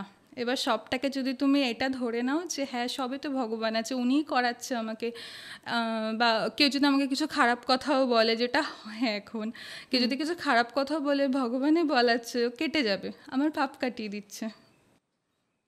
আচ্ছা, আমি একটা প্রশ্ন করি, এটা আমার নিজের অনুভূতি। হ্যাঁ, মানে অনেক সময় আমাকে কেউ সোমা বলে ডাকলো, মনে হলো কে সোমা, আমি সোমা, আমি সোমা, কেন এরকম কেন হয়? আমি কে কে মানে সোমা আসলেই কি আমি মানে সোমা কি, কেন এরকম হয়? তোমার নামটা রাখা হয়েছে, মানে নামের অনেকটা পাওয়ার, মানে যেটা বলে আর কি, নামের প্রচুর পাওয়ার। মানে তুমি যদি ভাবো, তুমি যদি ঘুমিয়ে আছো, তোমাকে যদি কেউ কানের সামনে এসে 2-4 বার ডাকে, তুমি জেগে যাবে। আচ্ছা, ঘুম থেকে তুমি ঘুমিয়েছো, তোমাকে ধরলেও না কিছু না, 2-4 বার ডাকলে নামের এতটা পাওয়ার, তুমি সেটা শুনে তুমি জেগে গেলে। তো এরকমের ভগবান নামেরও অনেকটা পাওয়ার। আর আমি কে বলতে গেলে ওটাই, ভক্তি মার্গে যখন ঢুকবে তখন আমার মধ্যে আমি নেই। মানে আমরা এটা বলি যে আমার হাত, আমার পা বা আমার মাথা, কিন্তু আমার আমিটাকে সেটা কেউ খোঁজে না। এটাই একটা মানে বিশাল বড় খোঁজার জিনিস, আমার সব কিছু শরীরে, তাহলে আমার আমিটা কোথায়, যেটা হচ্ছে খুঁজতে, মানে এই পথে আসা বলতে পারো ওই টাইমে এত কিছু খোঁজ করতে করতেই, যে আমি কে, কোথার থেকে আসলাম, কেন আসলাম, এই দিক থেকেই। আমার রিসেন্টলি একটা ঘটনা ঘটেছে। আচ্ছা, আমার এখানে একটা শ্মশান আছে, সেখানে মায়ের মন্দির আছে, আমি একটু মায়ের প্রতি একটু বেশি আকৃষ্ট। তো ওই পুরোহিত মশাই যিনি আছেন, তিনি আমাকে পুরো মানে ফ্রি হ্যান্ড দিয়ে দিয়েছেন, যা খুশি কর মায়ের সাথে। আমি মাকে গিয়ে জড়িয়ে ধরি, হাত ধরে হাত নাড়াই। যখন মাকে জড়িয়ে ধরি তখন একটা অদ্ভুত রকম ফিলিংস হয়, মানে কিছু আর নেই বলে মনে হচ্ছে, মানে কিছুই না, মানে কোনো ওয়েট নেই, কোনো কিছু। শরীর, আমি মনে হয় না যে আমার শরীর, মনে হয় যে এই যে মা, এই যে আমি, আমাদের মানে ম্যাচ হয়ে গেছে।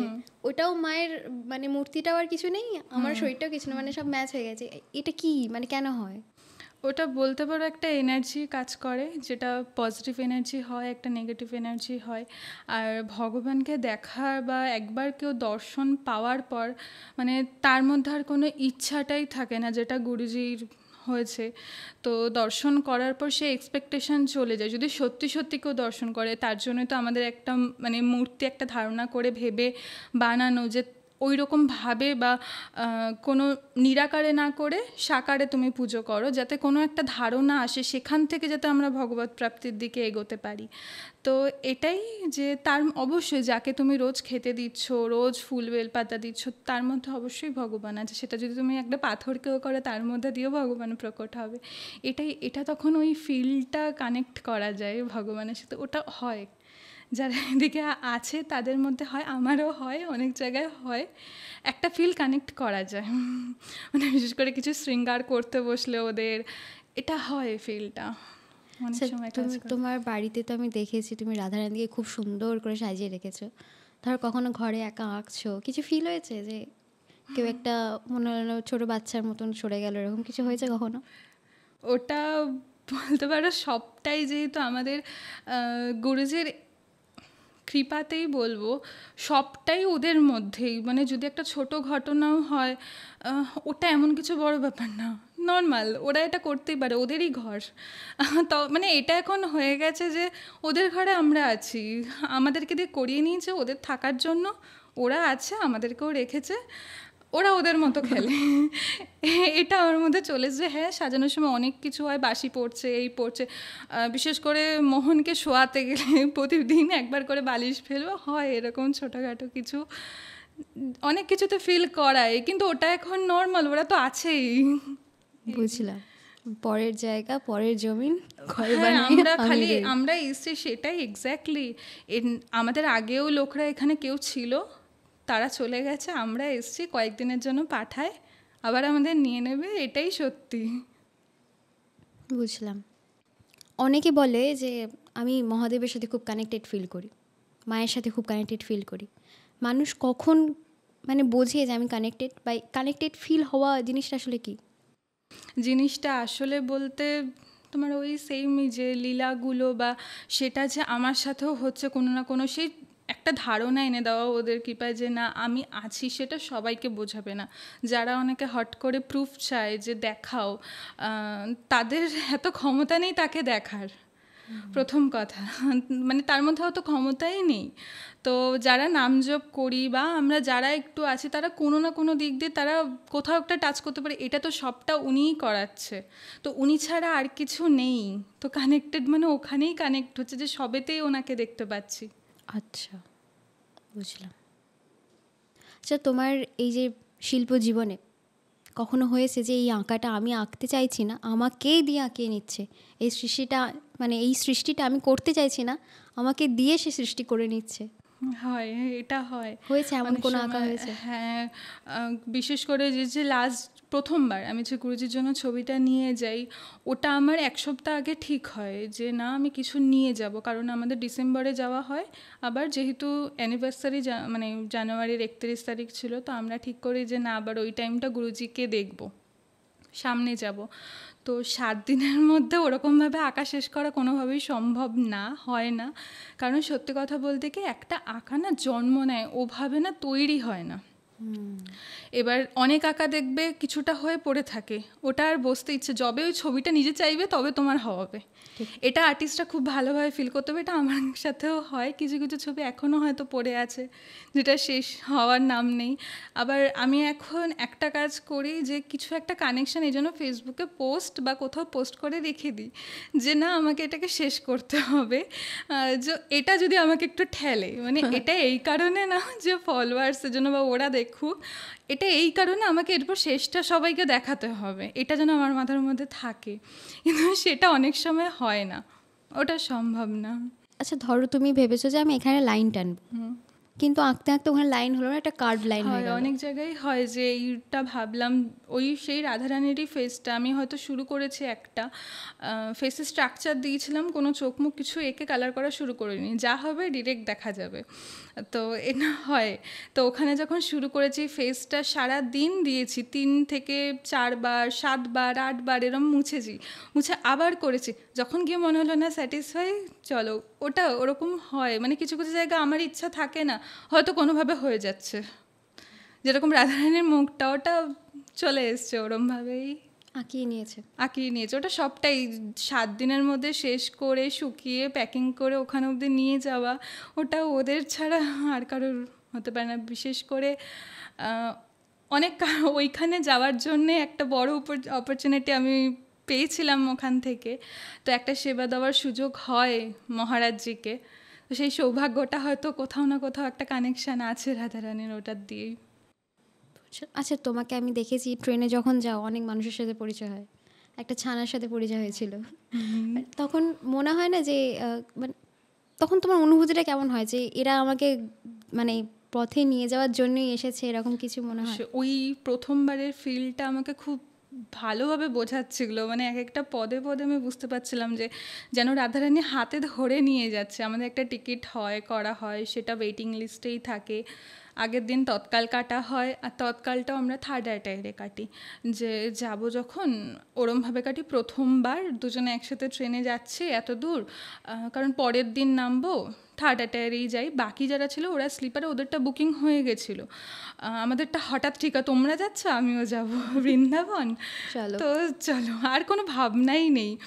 এবার প্রথম খারাপ লাগছিল, যেহেতু তৎকালের টিকিটটা অনেকটা দাম বাড়ে তখন লাস্ট মোমেন্টে, তো প্রথম কোথাও খারাপ লাগছিল। তারপর এটা দেখলাম যে ওখানে নিয়ে যাওয়ারও একটা কোনো কারণ আছে, যাওয়ার পর এমন একজন মানুষের সাথে পরিচয় হয় যে গুরুজির ওখান থেকে দীক্ষা নিতে যাচ্ছে, তার যে একটা ছোট্ট ছানা, তো পুপু, মানে ও তো আমাকে ভীষণ ভালোবাসে, এখনও মাঝে সাঝে ভিডিও কল করে, আলাদাই একটা সম্পর্ক হয়ে গেছে। ও হচ্ছে গুরুজির ছোটোখাটো শিষ্য, ওনার সাথে মানে ওদের সাথে পরিচয় হয়, সবটাই গুরুজি ওখান থেকে কিছু জানতে পারি। তারপর বিশেষ করে যেটা আমি বলছিলাম একটু আগে, যে শেখার যে হিন্দিটাও আমাকে একটু শিখতে হবে, কেন আমি কোনো জিনিসে কমা থাকবো বা আমি কেন পারবো না ওটা করতে, তো ওই স্পট থেকে যেন আমাকে হিন্দিটা এরপর একটুখানি ডেভেলপ করতে হবে, সেটার শুরু ওইখান থেকে।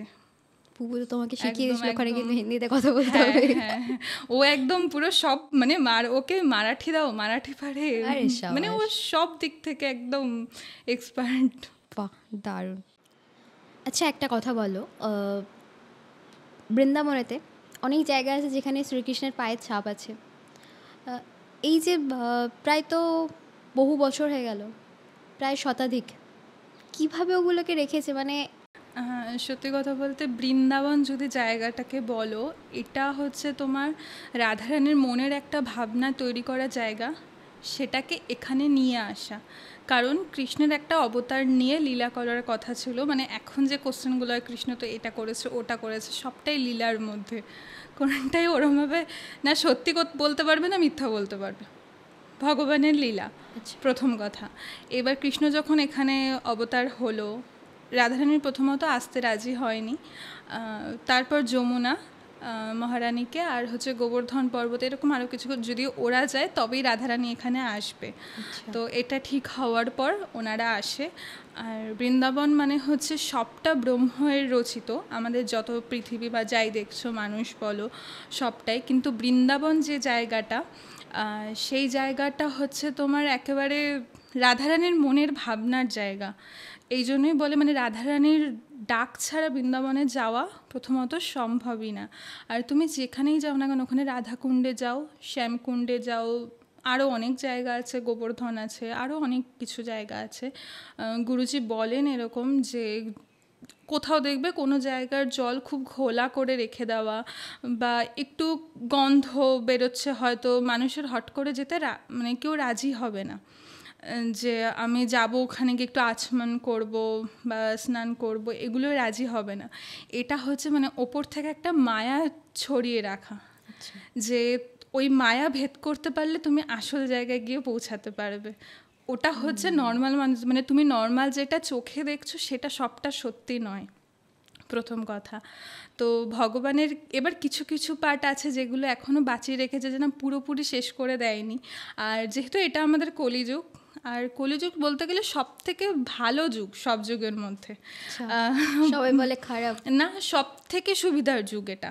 মানে সব থেকে সুবিধা বলতে সত্য যুগ বলো, ত্রেতা যুগ, যাই বলো না কেন, সত্য যুগ বা এই ত্রেতা যুগে ধরো কেউ 3 বছর বা কয়েকশো বছর হয়তো তপস্যা করতো এক জায়গায় বসে বা এক পায়ে দাঁড়িয়ে, সেটা তোমার এই যে কলিযুগে সেটা তোমার খালি নাম জপে হয়ে যায়। আচ্ছা, যেটা তুমি মানে অন্য যুগে তপস্যা করতে হয়, সেটা মানে আমাদের জন্য অনেক সৌভাগ্য কলিযুগের জন্ম, যে ভগবানের কাছে যাওয়াটা খুব সুবিধা হয়ে গেছে। নাম জপ করো, ঠিকঠাকভাবে নাম জপ করো, তোমার ভগবত প্রাপ্তি হয়ে যাবে, ভগবানের দর্শন হয়ে যাবে। তো এই জন্য কলিযুগ অনেক ভালো। মানে এই ধারণাটা একটা বড় ভুল ধারণা। সেই এই যে নাম জপ ধরো একটা নাম জপ করছে, এটা ভাবও তো আসা দরকার। যেটা হয় ওই যে আমি তোমাকে যেটা বললাম, মানে যদি তুমি ঘুমিয়ে থাকো, কোনোবার তোমাকে কেউ বারবার ডাকছে একটা নামে, বা অনেক লোকের মাঝে গেছো, তোমাকে ডাকছে না কিন্তু তোমার নাম ধরে ডাকছে, তখন তোমার একটা টার্ন নেবে যে কোথাও আমাকে ডাকছে না তো। এই জিনিসটাই ওদের ক্ষেত্রেও, মানে তুমি যখন একটা নাম সারাক্ষণ নিয়ে যাচ্ছ, আর সেই নাম নেওয়ার সময় তোমার মানে যেটা গুরুজি বলে যে মুখে যে লালাটা নিঃসৃত হচ্ছে সেটা যখন তুমি পান করছো, মানে সেটা অনেক বড় ব্যাপার, মানে সেটা প্রসাদেরও ওপরে। মানে যেই নাম নিতে নিতে নিতে নিতে যে মুখে লালা রসটা তৈরি হচ্ছে সেটা অনেকটা বড় ব্যাপার। আর সেরকমই তুমি যখন একজনের নাম এতবার নিচ্ছ, কখনো না কখনো তো ঘুরে তাকাবেই, কখনো তারা সারা তো অবশ্যই দেবে। তো এই তাদের কোথাও না কোথাও লীলা কোনো না কোনো জায়গায় এখনও ছাড়া আছে, সেটা হচ্ছে তোমাকে এবার বুঝতে হবে। তুমি মায়ার চোখ থেকে দেখছো না মোহমায়া কাটিয়ে একদম প্রেম ভাবনায় দেখছো। বুঝলাম, মানে যেখানে ওখানে কোনো বিজ্ঞানও কাজ করবে না, সব ওপরে এটা। শ্রীকৃষ্ণ একটু গল্প বলো শুনবো। গল্প বলতে এরকম ছোটোখাটো লীলা বলো শুনবো। লীলা, প্রথম কথা হচ্ছে দেখো, আমাদের যে এই যে কথাটা নিয়ে বলছি, বা আমাদের এই সাধনাটা, যেটা আমি অনেককে ক্লাসেও অনেক সময় বলি যে এটা হচ্ছে একদম নিকুঞ্জের সাধনা। গুরুজি যেটা বলে আমাদের যে নিকুঞ্জে তুমি যখন যাবে তখন হচ্ছে ভগবান, যারা ওখানে সখীরা আছে বা যারা যারা ওখানে যাচ্ছে সবাই যদি একজন ওখানে কেউ মিষ্টি পাওয়ায়, তো সেটা সবার মনে হবে যে আমরাই মিষ্টি পাওয়াচ্ছি। তো মানে ওটা একদম ওপরের সাধনা। এই জন্মের অবতার বা এই লীলার ঘটনার মধ্যে বড় প্রচুর লীলা আছে, আর প্রচুর লীলার মধ্যে আমি কোনটা বলবো সেটাই কনফিউজ। একটা ছোট করে ঘটনা বলো, একটার পর একটা শুনি, আমার খুব ইচ্ছে করছে যে ঠাকুরজির গল্প শুনি, একটু বলো। এরকম বললে প্রথম হচ্ছে ব্রহ্মদেবের যে ঘটনাটা, যে ব্রহ্মদেবের হচ্ছে মাঝে খুব অহম হয়ে গেছিল যে এই কি করে পিতা হতে পারে, সব তো আমি সৃষ্টি করেছি, তো আমি একটুখানি দেখি গিয়ে। তো যখন এই বৃন্দাবনে এখানে আসে তখন কৃষ্ণ সবার সাথে মাধব খেলছিল, মধুমঙ্গল এদের সাথে সবাই মিলে খেলছিল ওখানে বসে। ওখানে দেখছে যে মানে ওরা খেয়ে তারপর মাধবের মুখে ধরছে, মানে সেটা ওর কাছে হট করে একটা কীরকম লাগে যে এটা কি করে যে প্রভু মানে তাকে এরকম পাওয়াচ্ছে। তো তারপরে ও একটুখানি ব্রহ্মদেব দেখার জন্য ওদেরকে ব্রহ্মলোকে নিয়ে যায় কয়েকদিনের জন্য। তো ওখানে নিয়ে যায়, আর ভগবানদের মানে হচ্ছে দিন তো অনেকটা তফাৎ, মানে আমাদের ওদের কয়েক দিনের সমান, মানে কয়েক বছরের সমান হয়তো আমাদের একটা দিন হয়তো বেরিয়ে যায়। তো ব্রহ্মলোকে নিয়ে যায়, তো ওখানে নিয়ে যাওয়ার পর দেখে ওনারা খেলছে, কিন্তু পরে যখন আবার দেখতে আসে পৃথিবীতে, তখন দেখছে যে আবার ওরা ওখানে। তো ও নিজে কনফিউজড হয়ে যায় যে আমি সত্যি কাউকে নিয়ে গেছি নাকি, মানে কোনটা ছিল, মানে সত্যি কোনটা, মায়া কোনটা, সত্যি কোনটা। তো ওখানে যখন ফিরে আসে তখন শ্রীকৃষ্ণ একদম প্রকট হয়ে এটা বলে যে তুমি যেটা ভাবছো যে তুমি নিজেই সব, তো সেটা তুমি না। এরকম অনেক জায়গায় অনেক ব্রহ্ম আছে, যেটা হচ্ছে এখন অনেক বেরোচ্ছে যে অন্য জায়গায় আছে। সেটা আমাদের এই শাস্ত্রে বহু আগে থেকে, যে এটা শুধু একটার ব্রহ্মদেব, এরকম অনেক জায়গায় অনেক মাথার ব্রহ্মদেব আছে, কোনো জায়গায় 7টা, কোনো জায়গায় 4টে, এরকম অনেক জায়গার আছে। তো তো এরকম অনেক জায়গায় ব্রহ্মদেব ব্রহ্ম আছে। আর সত্যিটা এটাই যে তুমি সে সবটা না, সব কিছুর ওপরে কেউ রয়েছে, ব্রহ্ম তো এদের সৃষ্টি করা, আর সবটাই বোঝানোর জন্যেই এই লীলাটা ভগবানের করা। যে তারপর আবার ও এখানে সবাইকে দিয়ে যায়, ওর বন্ধু বিশেষ করে গরু সবাইকে এখানে ফিরিয়ে দিয়ে যায় ব্রহ্মদেব। তো এই ছিল। আচ্ছা, শ্রীকৃষ্ণের কি বংশধর আছে বর্তমানে? না, কোনো বংশধর নেই? মানে ওনার যে দ্বারকা ডুবে গেছিল। আচ্ছা, তো শেষে। সেখানেই তার বাচ্চারাও মারা হ্যাঁ, গেছিল? ওটা অভিশাপ ছিল। ঠিক যেরকম দ্রৌপদীর মানে দ্রৌপদী বলছি সরি, গান্ধারীর যেরকম সবাইকে মেরে ফেলে, তো ওটা গান্ধারীর অভিশাপ ছিল শেষে, যে ওদেরও কেউ টিকবে না, তো ওদেরও কোনো বংশধর আচ্ছা, নেই। ধরো এই দ্বারিকা নাগারিতে শুধু তো শ্রীকৃষ্ণের বংশধর ছিল না, আরও তো সাধারণ মানুষ অনেকেই ছিল। তো এই যে অভিশাপের জন্য শ্রীকৃষ্ণের বংশ ছাড়াও যে আরও সবাই মারা গেল, সেটা কি পাপ নয়?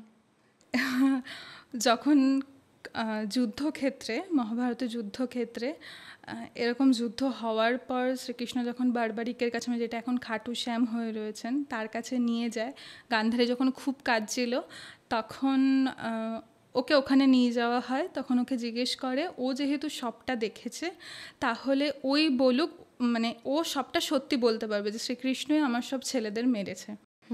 তো তখন ওকে এটা দেখানো হয় যে যে মারছে সেও শ্রীকৃষ্ণ, যাকে মারছে সেও শ্রীকৃষ্ণ, ওখানে কোনো ভেদ নেই।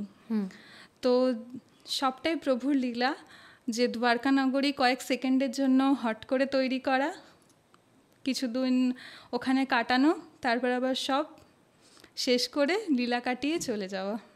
তার মানে ওখানে আরও যে বংশ ছাড়াও যারা ছিল তারা সবটাই লীলা? সবটাই লীলা। প্রভুর লীলা বোঝা মানে আমাদের সাধারণ মানুষের পক্ষে সম্ভবই না।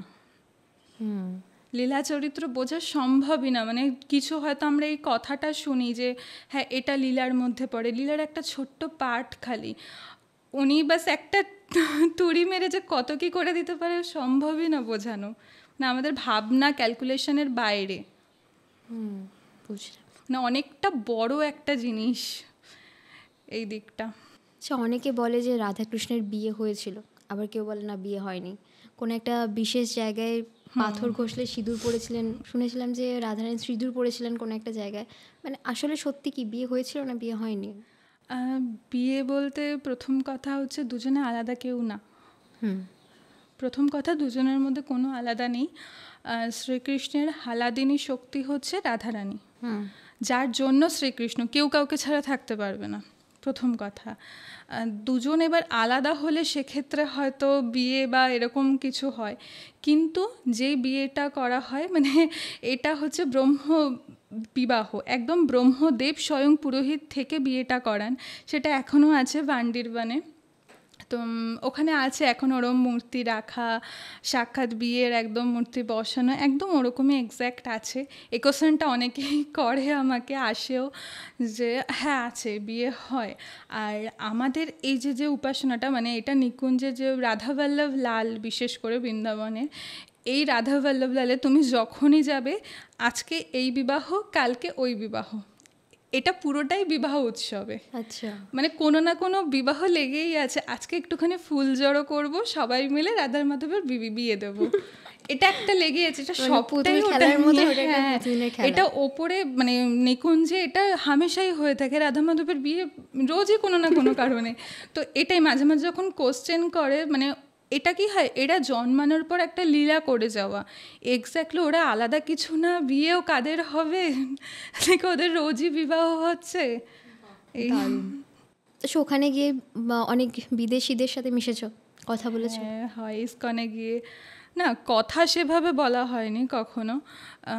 কথা বলা হয়নি বলতে বৃন্দাবনে গেলে বিশেষ করে সবাই নাম জপের মধ্যেই থাকে, আর যা ওটা হয়ে যায় যখন কেউ নাম জপ করে, হয়তো চোখে চোখে দেখা হয়ে একটা কথা হাফ হয়ে যায় যে হরে কৃষ্ণ বা কিছু, কিন্তু ওরমভাবে কথা বলাটাও তখন মনে হয় যে না একটুখানি নাম জপ করুক। ওরাও একটা আলাদা হয়ে নিজেদেরকে সেপারেট করে নিচ্ছে, কারণ ওরাও তো অনেকটা দূর থেকে আসে। বেশি এখন মায়াপুরে দেখা যায় ফরেনার বৃন্দাবনের থেকে, এখানে বেশি দেখা যায়। আচ্ছা, এই যে প্রেমানন্দী কপালে যেটা লাগান একটা চন্দন থাকে সেটা বুঝতে পারি, হলুদটা কি? আমাদের মানে এটা হচ্ছে চির বসন্ত, একদম বসন্তের রং যেহেতু হলুদ। তো আর এটা সম্পূর্ণ শ্রীজির, এই তিলকটা মাঝে একটা বসার স্থান, আর তার ওপরে দুটো ডট রাধা মাধব দুজনের বসার স্থান। আচ্ছা, মানে হলুদ রংটা বসন্তকে ইন্ডিকেট করে। আমাদেরও তাই, যাদের দীক্ষা না হওয়া অবধি প্রত্যেকেরই আপাতত রজ পুরো মাথায় মেখে রাখো, নয়তো একটা ছোট বিন্দি। বাকি দীক্ষা হওয়ার পর যখন গুরুজি একদম নিজে হাতে সবটা করে দেবে, ওটা ফাইনাল। বাহ, সুন্দর, বুঝলাম। রাধারানী কিছু গল্প বলো শুনি। ওনাকে নিয়ে আর আলাদা করে কি বলবো, সবটাই উনি। আর বলার মধ্যেও ওনারা তো বিশেষ করে আমাদের বাড়িতে আসাটা, ওনাদের আসার ইচ্ছা হয়েছে প্রথম কথা আসা। এইবার রিসেন্ট দুর্গাপুজোর একটা কাজ করেছিলাম লাস্টবার আমি, তো ওটা করার পর কার্তিক মাস পরে, তো আমার হট করে ইচ্ছা হয় যে না আমি রাধা মাধব আনবো বাড়িতে, আর সেটা আমি কার্তিক মাসের মধ্যেই আনবো। কার্তিক মাস শেষ হওয়ার মুখে, তো তখন আমি বলি না এবার অর্ডার দেবো। আমি হঠাৎ অর্ডার দিই, ওনারাও চলে আসে। রাস পূর্ণিমার দিন প্রাণ প্রতিষ্ঠা হয়, ওনারা ওনাদের বাড়িতে নিজেরাই চলে আসে সবটা, মানে পুরো একদম আগে থাকতে কোনো প্ল্যান না, হঠাৎ বৃন্দাবন যাওয়ার আগে ওনারা আমার বাড়িতে। সবটাই ওনার জন্যই হয়েছে, মানে দুম করে আমাদের মিটিংটা। হ্যাঁ হ্যাঁ, আর সত্যি রাধার তত্ত্ব বোঝা মানে অনেক গুরু তত্ত্বটা, একদম খুব ছোট, মানে বড় বড় সাধুরাও হয়তো ওটা জানাটা খুব আর কি কি বলবো লুকানো জিনিস ওটা। মহারাজে যেরকম এখন বলে এই কালে বা এই সময়টা যে চলে যায়, যেটা অনেক মূল্যবান সময়, এই সময় আর ফিরে আসবে না। মানে এই যে রাধার নাম শুনতে পাওয়া বা এই এর ভেতরে ঢোকাটা, হ্যাঁ আমার ছোটোবেলা থেকে মানে সেই রকম খুব একটা ভক্তি আমি সেটা বলবো না, বা আমার বাড়িতেও কেউ ছিল সেটাও আমি বলবো না। আর কোথাও না কোথাও শুনতে শুনতে আমার এটা মনে হতো, কোথাও শুনেছিলাম যে হ্যাঁ রাধা তত্ত্বটা অনেক গোপন, না কোনো শাস্ত্র না কোথাও আছে, কিন্তু সব শাস্ত্রের মূল উনি। তো কোথাও শুনতাম, তখন একটা ইচ্ছা জাগতো যে না আমি জানবো। কি করে জানবো, ওই কিউরিসিটি থেকে ঘুরতে ঘুরতে এতটাই কৃপা গুরুজিকে পাওয়ানোর, গুরুজিকে পাওয়ানোর পর সেই রাধা তত্ত্ব সম্পর্কেই জানতে পারি। মানে এটা ওনার কৃপা ছাড়া আর কিছু সম্ভব না। দারুণ দারুণ, বেশ। তাহলে শেষ একটা প্রশ্ন করি। একটা আর্টিস্ট বা একটা শিল্পীর সমাজের প্রতি কী দায়িত্ব থাকা দরকার বা কী উচিত তোমার মতে, এই বর্তমান সমাজে কী দায়িত্ব থাকা দরকার? প্রথম কথা হচ্ছে আর্ট জিনিসটাকে চালিয়ে নিয়ে যাও, এটা খুব ইম্পর্টেন্ট। আর লাস্ট আমি একটা ওয়ার্কশপ করেছিলাম সুধীর রঞ্জন স্যারের, তো এটা স্যার আমাদের ভালোভাবে বুঝিয়েছে, যারা শেখাচ্ছ প্রথম কথা তোমরা যেটা জানছো সেটা কাউকে শেখাও, কিন্তু শেখানোর সময় এটা ভুলে যেও না যে তুমিও নিজে একটা স্টুডেন্ট। এটা যেন সবসময় প্রতিটা আর্টিস্টের থাকে, মানে আর্টিস্ট বলো বা যারা কাজ করছো, যে আমি শেখাতে বসছি মানে আমি ধরবো না বা আমি কাজ করব না, সেটা যেন না হয়। মানে আমার কাজ যেন বন্ধ না হয়। শেখাচ্ছ শেখাও, নিজের জন্য কাজ করো, নিজেকে স্যাটিসফাই করার জন্য কাজ করো, আর নিজের হাতটাকে থামিও না, একটাই কথা। ব্যাস, তাহলে মানে তোমাকে এটা অনেক দূর অবধি রিটার্ন দেবে। আর অবশ্যই একটা শিক্ষককে উচিত সেটাকে নিয়ে পরিচর্যা করা, তবে তুমি কোনো স্টুডেন্টকে গিয়ে বলতে পারবে যে এটা তার ভুল, এটা ভুল করছে, এটা এরমভাবে করতে হয়। তো এগুলো তো কেমন ছিল সুধীর রঞ্জন বাবুর ওখানে ওয়ার্কশপটা? ভীষণ সুন্দর। আমার তো খুব ইচ্ছা ছিল একদিন ওনার ক্লাস করার, বহুদিন ধরে দেখতাম ওনাকে, ওনার কাজগুলো অসাধারণ। হয়তো আমি দেখে করে ফেলতে পারবো, কিন্তু তা ওনার সান্নিধ্য পাওয়া, সামনাসামনি যাওয়া একটা অসাধারণ।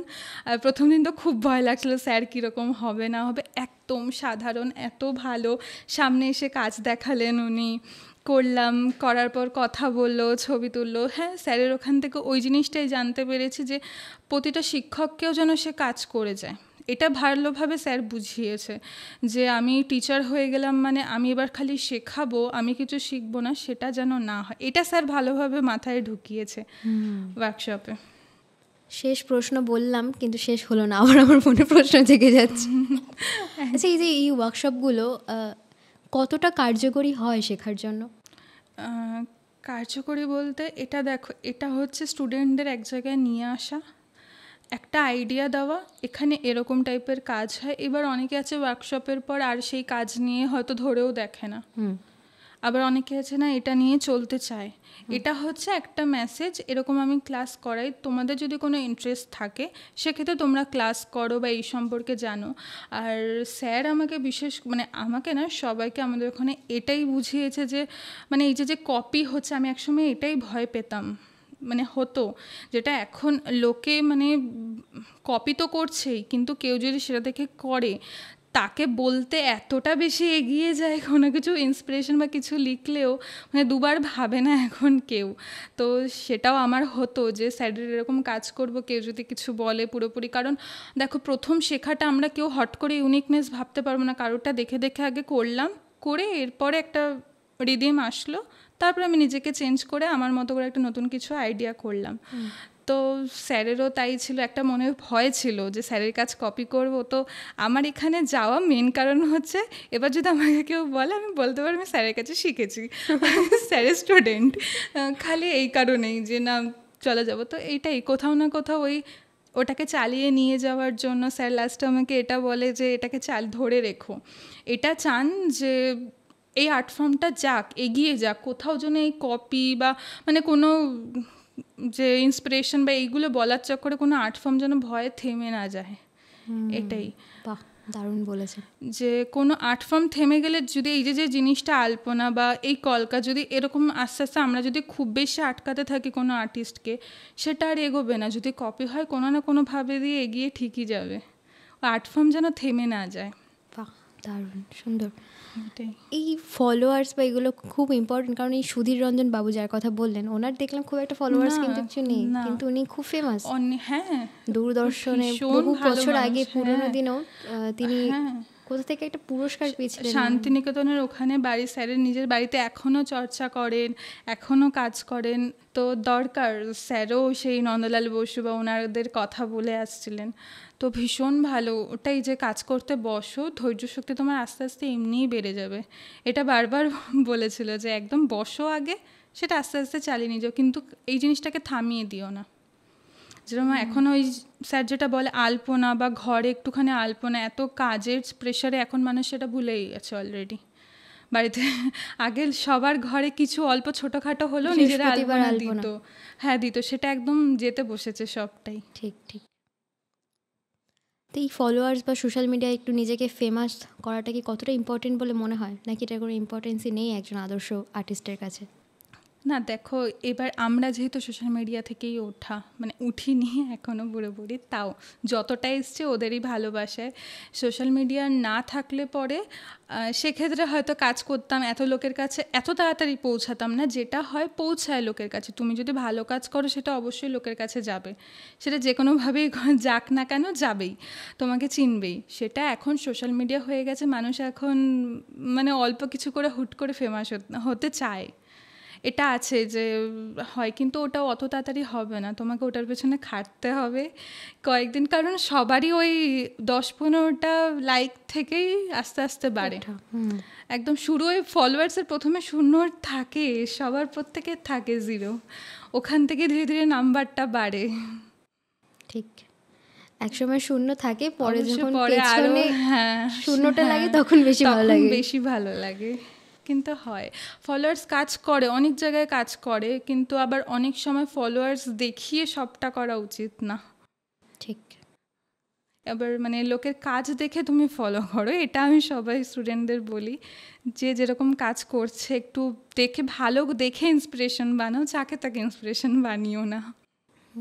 আচ্ছা, এই যে ধরো স্টুডেন্টরা তোমার কাছে শিখতে আসে, কখনো তোমার এরকম হয়েছে যে ভাইবসটা ভালো লাগছে না এই স্টুডেন্টের, বা এই স্টুডেন্টের ভাইবসটা খুব ভালো, যে যেন মনে হচ্ছে আমারই একটা অংশ, এরকম কখন হয়েছে?